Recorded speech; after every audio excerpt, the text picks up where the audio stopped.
Ever wonder where your food goes after one bite? Your body begins an amazing journey the moment you start chewing.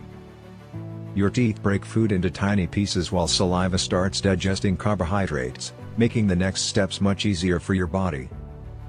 After you swallow, your esophagus uses powerful muscle contractions to push food into your stomach, even if you're lying down. Inside your stomach, strong acid and digestive enzymes mix food into a thick liquid called chyme, preparing it for further digestion. The chyme enters your small intestine, where enzymes from the pancreas and bile from the liver break down nutrients completely. Millions of tiny finger-like villi absorb vitamins, minerals, proteins, fats, and sugars into your bloodstream, delivering fuel to every cell. Within minutes, nutrients reach your muscles, organs, and brain, providing the energy your body needs to think, move, and function.